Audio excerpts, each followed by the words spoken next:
అందరికీ నమస్కారం. ఓం నమో వెంకటేశాయ నమః. కోట్లాది భక్తుల పాలిటి కొంగు బంగారమైన కలియుగ వైకుంఠుడు శ్రీవారి ఆలయం తిరుపతి దేవస్థానం తమ కష్టార్జితాన్ని అపారమైన భక్తితో స్వామివారికి కానుకలు ఇవ్వాలని తిరుపతి వచ్చి ఆ కానుకలను హుండీలో వేసే సందర్భం ఇప్పుడు భక్తుల యొక్క నమ్మకంపై నీడలు కమ్ముకున్నాయి. శ్రీవారి ఆలయం గురించి, తిరుపతి దేవాలయం గురించి మన భారతదేశంలో ఉన్న అందరూ 140 కోట్ల మందికి తిరుపతి దేవస్థానం గురించి తెలుసు, తిరుపతి దేవాలయం గురించి తెలుసు, శ్రీవారి ఆలయం గురించి తెలుసు. కానీ పరకామిని అన్న పదం మాత్రం బహుశా నా ఉద్దేశంలో ఒక 1% భారతదేశ ప్రజలకే తెలుసు ఇదివరకు. కానీ 2-3 రోజులు బట్టి ఈ పరకామణి అన్న పదం ఇప్పుడు అందరికీ తెలుసు భారతదేశం మొత్తం. ఎలాగా? కారణం ఏంటి? అసలు పరకామణి అంటే ఏంటి? పరకామణి అన్నది ఒక ప్రదేశము. ఆ ప్రదేశంలో శ్రీవారికి వచ్చిన హుండీల్లో వచ్చిన ధనరాశులు, కానుకలుగా భక్తులు వేసిన ధనరాశులు, బంగారం, వెండి, ఇతర సామగ్రులు, అలాగే ఇతర దేశ భక్తులు వేసిన డాలర్స్ కానీ ఇంకోటి కానీ వీటన్నిటినీ వాలంటీరీగా వచ్చే భక్తులు లెక్క పెట్టడం. ఆ భక్తులు లెక్క పెడతారు, ఉద్యోగస్తులు కాదు. అక్కడ ఈ కానుకలను లెక్క పెట్టే వాళ్ళు ఏ ఉద్యోగస్తులు లేరు అక్కడ. ఖాళీ భక్తులే వచ్చి లెక్క పెడతారు.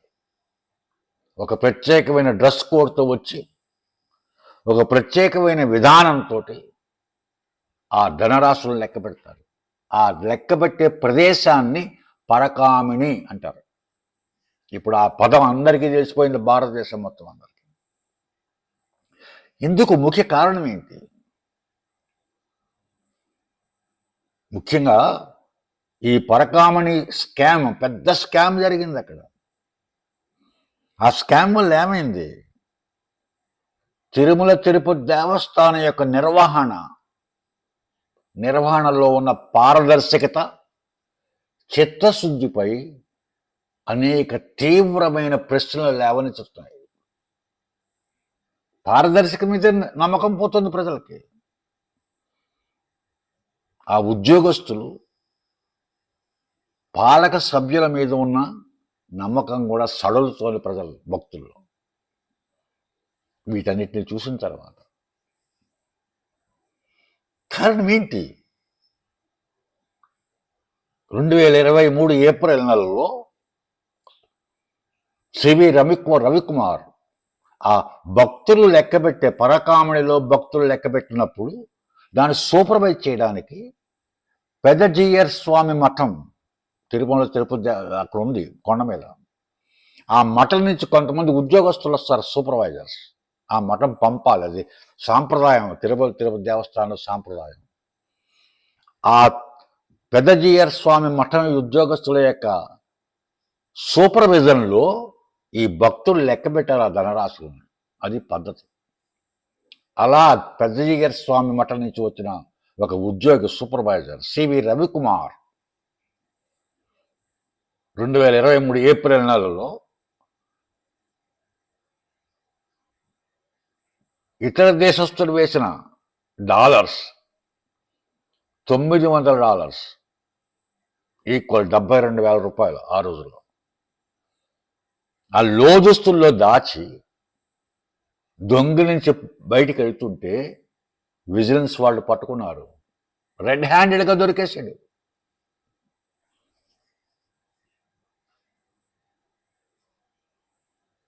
అప్పుడు ఆ vigilance department Tirupati 1 town police స్టేషన్లో కేసు ఫైల్ చేసింది.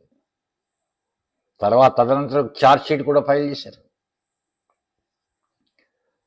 ఇది జరిగిన సందర్భాన్ని కొంతమంది మాజీ తిరుమల తిరుపతి దేవస్థానం సభ్యులు, రాజకీయ నాయకులు, కొంతమంది రిటైర్డ్ అధికారులు, ఐఏఎస్ ఆఫీసర్స్ ఇది చిన్న దొంగతనం కాదు, దాదాపు 100-150 కోట్ల రూపాయలు ప్రక్కదారి పట్టింది, దొంగతనం జరిగింది. అలా దొంగతనం చేసిన వాళ్ళు రియల్ ఎస్టేట్లో పెట్టుబడులు పెట్టారు, దీంట్లో చాలా పెద్ద పెద్ద వాళ్ళు ఉన్నారు అని చెప్పి ఆరోపిస్తున్నారు. అలా పట్టుబడి case vigilance department Satish Kumar, vigilance police officer Satish Kumar అనటం, నిజంగా సతీష్ కుమారే పట్టుకున్నాడు, అతను మెచ్చుకోవాలి. అతను పోలీస్ కేసు పెట్టాడు తిరుపతిలో 1 టౌన్ పోలీస్ స్టేషన్లో సురేష్ కుమార్ మీద దొంగిలించాడని చెప్పి $900 ఈక్వల్ టు 72,000 రూపాయలు కేసు పెట్టి ఛార్జ్షీట్ ఫైల్ అయింది. తదనంతరం ఏం జరిగిందో తెలియదు. సెప్టెంబర్ 9వ తారీఖు 2023 సంవత్సరం నాడు అనూహ్యంగా లోక్ అదాలత్లో రాజీ పడిపోయారు. ఈ సతీష్ కుమార్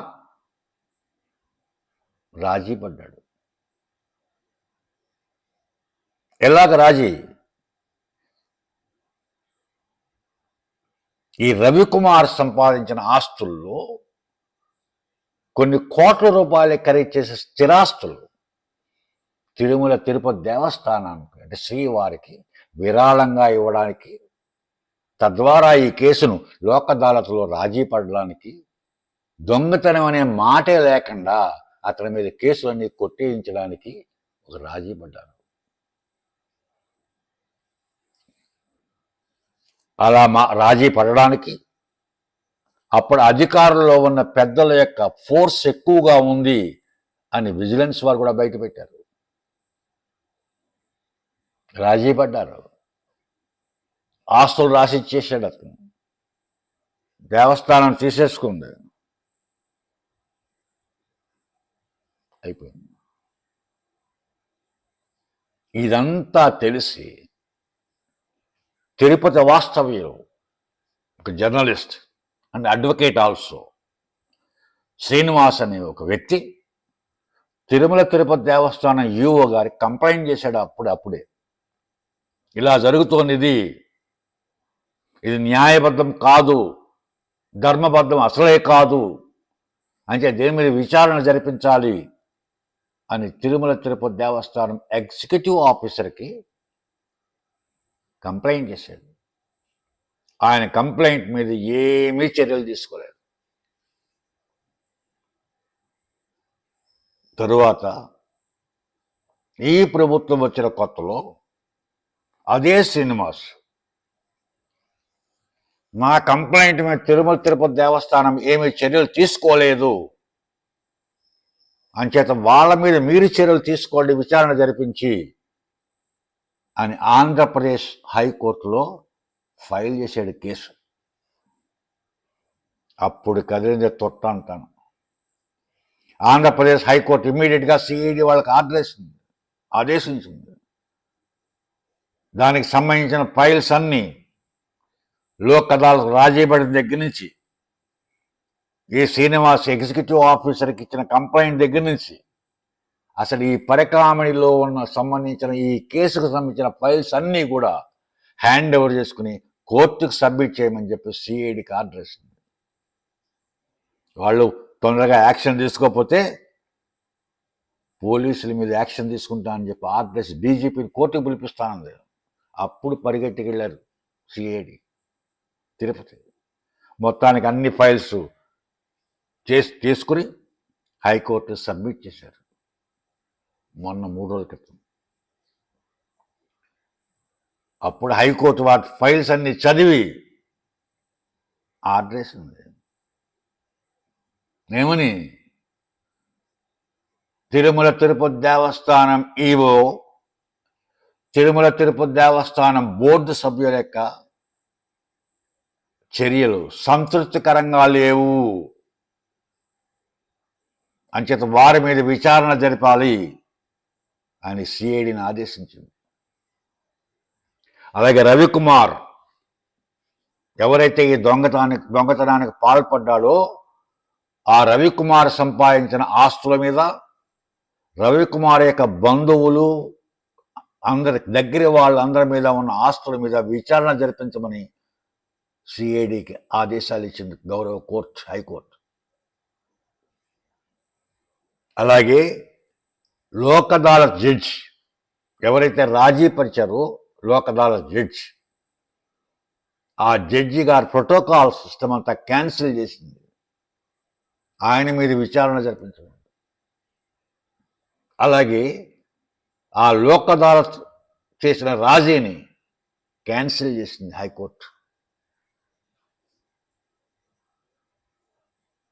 ఇప్పుడు చెప్పాలి, భూమన కరుణాకర్ రెడ్డి ప్రవచనాలు చెప్తాడు. గరికపాటి నరసింహారావు గారు సరిపోరు, మాడుగుల నాగపణి శర్మ గారు సరిపోరు, చాగంటి కోటేశ్వరరావు గారు సరిపోరు. భూమన కరుణాకర్ రెడ్డి ప్రవచనాలు చూస్తే వీడి ముగ్గురు ప్రవచనాలు ఎక్కడుంటాయో. ఎన్ని కబుర్లు చెప్తాడండి భూమన కరుణాకర్ రెడ్డి. అతనంత నిజాయితీపరుడు, అతనంత హిందూ సాంప్రదాయ పద్ధతులను ప్రేమించే వ్యక్తి,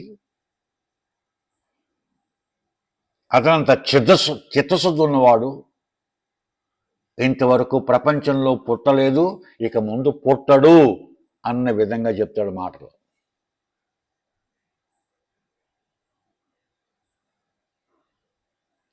భూమన కరుణాకర్ రెడ్డి రాజశేఖర్ రెడ్డిగా ఉన్నప్పుడు పనిచేసిన టెన్యూర్ మీద, మొన్న పనిచేసిన టెన్యూర్ మీద పూర్తి విచారణ జరిపించాలి. జరిపిస్తే కరుణాకర్ రెడ్డి యొక్క విశ్వరూపం అంతా బయటపడుతుంది.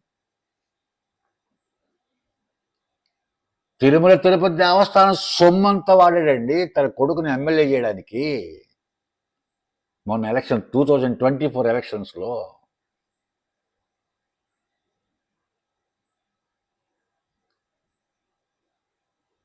అటువంటి వాళ్ళు పరిపాలించారు. శ్రీవారి దేవస్థానం బోర్డు అధ్యక్షులుగా భూమన కరుణాకర్ రెడ్డి. ఎంత మహాపాపం అండి బాబు. ఎంతో కర్మ మనం చేసుకున్నాం, హిందువులు చేసుకున్న మూలానే అటువంటి దుర్మార్గులు తిరుమల తిరుపతి దేవస్థానానికి చైర్మన్ కింద వచ్చారు.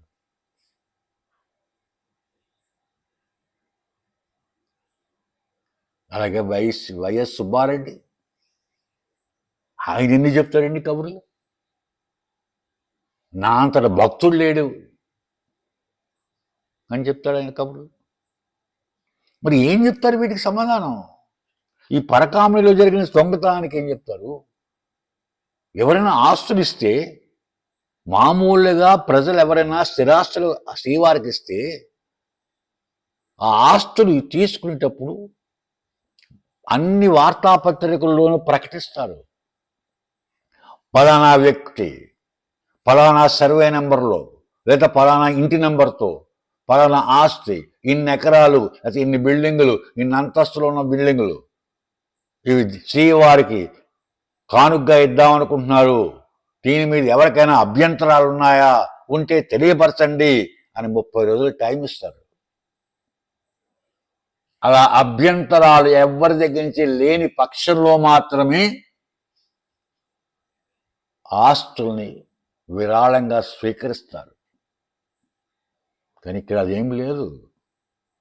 రవికుమార్ ఇస్తానన్నాడు, వీళ్ళు తీసేసుకున్నారు, అయిపోయింది. ఎవరికి తెలీదు. కానీ బోర్డు వారికి తెలుసు, రవికుమార్కి తెలుసు, సతీష్ కుమార్కి తెలుసు. సతీష్ కుమార్ ఎవరు? ఈ దొంగతనం జరిగిన ఆస్తి ఎవరు? సతీష్దా? శ్రీవారిది అది. ఎవరు చేయాలి శ్రీవారికి రాజీ? బోర్డు చేయాలి. బోర్డే కదా ట్రస్ట్. శ్రీవారి ఆస్తులకి ట్రస్ట్ ఎవరు? Board trustee. ఆ బోర్డు చేయాలి రాజీ. వాళ్ళ తీర్మానం పాస్ చేసి, బోర్డు మీటింగ్లో ఓ తీర్మానం రెజల్యూషన్ పాస్ చేసి అప్పుడు రాజీ చేయాలి. అవేమీ లేదు. సతీష్ కుమార్, నాకు అన్ని అధికారాలు ఉన్నాయి, నేనే చేసేస్తాను రాజీ. నువ్వెవడువయ్యా? అసలు నువ్వెవడివి? శ్రీవారి ఆస్తులు దొంగతనం జరిగితే ఆ దొంగతోటి నువ్వు రాజీ పడ్డవేంటి? నీకు శ్రీవారి ఆస్తులే దొంగలించి ఆస్తులు కొనుక్కుని మళ్ళీ అదే ఆస్తులు శ్రీవారికి కానుక ఇస్తారు. ఎవరైనా బుద్ధి ఉండదా మీకు? ఆయన ఆస్తి దొంగలించి దాంతో ఆస్తులు బిల్డింగ్లు కొని మళ్ళీ ఆ బిల్డింగ్ శ్రీవారికి ఇస్తారా? నువ్వు తీసుకుంటావా? బుద్ధుందా సతీష్ కుమార్ నీకు? అసలు కరుణాకర్ రెడ్డి గారు బుద్ధి ఉన్నారు కదా చైర్మన్. అప్పుడున్న బోర్డు సభ్యులకు బుద్ధి ఉన్నారు కదా. వీళ్ళ మన దేవస్థానాన్ని పరిపాలించేది. ఎంత దుర్మార్గం అండి! వీళ్ళు హిందూ ద్రోహులు కాదా? వీళ్ళు పూర్తి హిందూ ద్రోహులు వీళ్ళందరూ. వీళ్ళే కాదండి, ఆంధ్రప్రదేశ్లో దేవాలయాలన్నీ చూడండి, ఆస్తులు మింగేశారు, ఎకరాలు కొట్టేశారు. ప్రజలు ఎంతోమంది దేవాలయాలకు ఆస్తులు రాసిచ్చారు. ఇప్పుడు ఆస్తులు లేవు, దాంట్లో సగం అంతా కొట్టేశారు ప్రజలంతా. ఎవరు కొట్టేశారు తెలియదు, ఎందుకు తెలియదు, అధికారులకు తెలుసు. అలాగే అధికారులు దేవస్థానంలోంచి శాలరీస్ తీసుకుంటూ అదే దేవస్థానం సొమ్ము అవినీతిగా సంపాదించి వాళ్ళ ఆస్తులు ఇంకా పెంచుకుంటున్నారు. చచ్చ, ఎంత చండాలం అండి! దేవుడు ఆస్తి ఎలా తినబుద్ధేస్తోంది మీకు, ఎలా అరుగుతోంది? కొంతమంది రైతులు ఉన్నారు, దేవస్థానం ఆస్తులు లీజుగా తీసుకుని వాడు కోటీశ్వరులు అయిపోయాడు. కానీ ఈరోజు కూడా ఎప్పుడో 40 సంవత్సరాల క్రితం లీజ్ అమౌంట్ ఇప్పుడు పే చేస్తున్నారు. ఇంకా వాళ్ళకి మరి ఎలాగ అరుగుతోంది, వాళ్ళు ఎలా ఆస్తులు సంపాదించారు భగవంతుడికి తెలియాలి. అటువంటి వాళ్ళు హిందూ ద్రోహులు అనకపోతే ఇంకేమంటాం? ఆ రైతులు హిందూ ద్రోహులే, దాంట్లో పనిచేసి అవినీతిగా దేవాలయాల్లో పనిచేసి అవినీతిగా పనిచేసే ఉద్యోగస్తులు ద్రోహులే. ఇటువంటి దొంగతనాలు చూస్తూ ఊరుకున్న ఉన్నతాధికారులు ద్రోహులే, హిందూ ద్రోహులే. అలాగే దేవస్థానం బోర్డులు కూడా ద్రోహులే, ధర్మకర్తల మండళ్ళు కూడా ద్రోహులే హిందువులకి. ప్రభుత్వం ఏం చేస్తుంది? ప్రభుత్వం దేవస్థానం శాఖ మంత్రి ఏం చేస్తున్నాడు?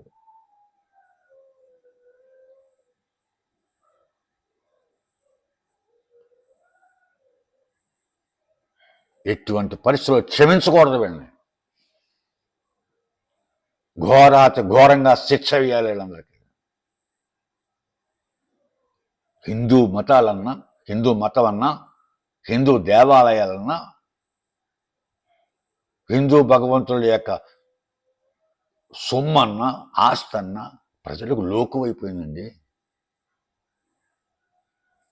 అడిగేవాడు ఎవరు లేడు.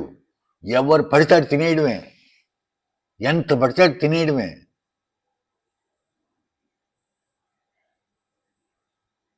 చచ్చ, ఎందుకంటే బతుకు, ఆ బతుకు బతికితే ఏంటి, చస్తే ఏంటి? దేవస్థానం సొమ్ము తినడం ఏంటండి బాబు? కష్టపడి ప్రజలు చెమటోడ్చి కష్టపడిన సొమ్ము కానుకలుగా వేస్తారండి దేవస్థానానికి, దేవుళ్ళకి. అమ్మా మమ్మల్ని రక్షించు, నాన్నని రక్షించు అని. అటువంటి సొమ్మును మీరు తింటున్నారంటే మీరు మనుషుల, రాక్షసుల? మానవత్వం వాళ్ళు ఎవరు చేయరండి పని, చేయరు, ఎవరు చేయరు. ఏ మతమైనా కానివ్వండి, నేను హిందూ మతం అని అంటలేదు, ఏ మతం అయినా కానివ్వండి, క్రిస్టియన్ మతం ఉంది, వాళ్ళు చర్చిల్లో సొమ్ము తినడం ఏంటండి? అలాగే వక్ఫ్ బోర్డు ఆస్తులు సొమ్ము తినడం ఏంటండి?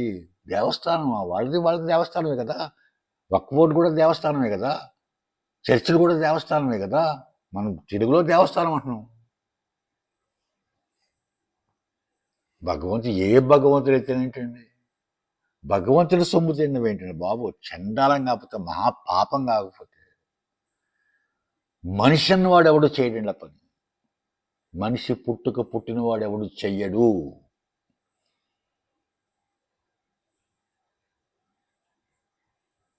దయచేసి నేను హైకోర్టు వారిని రెండు చేతులు పెట్టి వినమ్రంగా ప్రార్థిస్తున్నాను. హైకోర్టు వారిని కఠిన శిక్షలు వేయండి, వీరి మీద కఠినమైన శిక్షలు వేయండి. దొంగతనం చేసిన వాళ్ళకి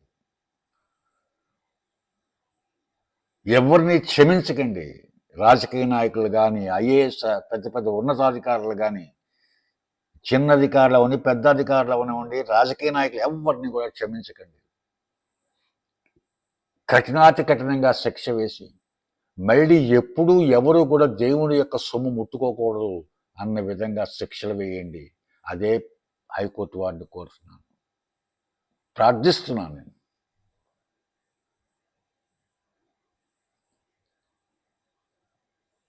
సోదరిమణులు, మన ఆంధ్రప్రదేశ్ సోదరిమణులందరూ కూడా ఈ వీడియో చూడాలి.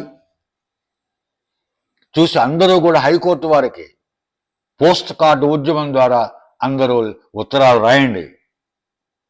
కఠినంగా వాళ్ళని శిక్షించమని రాయండి. అందరూ పోస్ట్ కార్డు ఉద్యమం స్టార్ట్ చేయండి అందరూ. అలాగే కామెంట్స్ పెట్టండి. మాకు ఇష్టం వచ్చినా కామెంట్ పెట్టండి, ఇష్టం లేకపోయినా కామెంట్ పెట్టండి. కాకపోతే కామెంట్స్ ఇష్టం లేనప్పుడు కామెంట్స్ పెట్టేటప్పుడు భాష మంచిగా వాడండి. నేను చెప్పింది మీకు నచ్చాలని లేదు, అందరికీ నచ్చాలని కూడా లేదు. ఎవరి ఇష్టం వారిది, ఎవరి ఆలోచన వారిది. నా ఆలోచన మీకు ఇష్టపడకపోవచ్చు, కానీ భాష మంచిగా ఉండాలి. ఎవరిని అవమానించకూడదు భాషతో. అందులో మన తెలుగు భాష తీయని భాష. మరి ఆ తీయని భాషలో నేను చెప్పింది నచ్చలేదని చెప్పి మీరు తెలియపరచండి, సంతోషం. నేను మార్చుకుంటా, నేను మాట్లాడి పద్ధతి మార్చుకుంటా, చెప్పి విధానం మార్చుకుంటా. I'm a learner always. నేను విద్యార్థిని, ఎప్పుడు నేర్చుకుంటూనే ఉంటాను, ఎప్పుడు పుస్తకాలు చదువుతూనే ఉంటాను. చేత భాష మంచిది వాడండి. అలాగే సబ్స్క్రైబ్ చేయండి అందరూ, దయచేసి బెల్ ఐకాన్తో సహా సబ్స్క్రైబ్ చేయండి. ఈ ఉద్యమంలో, పరకామణి ఉద్యమానికి ప్రజలందరూ కూడా పోస్ట్ కార్డులు రాయండి. నా విశ్లేషణ మీకు నచ్చకపోవచ్చు, అది వేరే విషయం కొంతమందికి, కానీ పోస్ట్ కార్డు ఉద్యమం హైకోర్టుకు రాయండి. మీ ఉద్దేశాలు తెలియపరచండి. మన హిందూ మత దేవాలయాలను రక్షించండి. అన్యుల చేతిలో పన్నివ్వకండి. దేవాలయ ఆస్తులను రక్షించండి. అది మిమ్మల్ని అందరినీ కోరుకునేది. జై హింద్.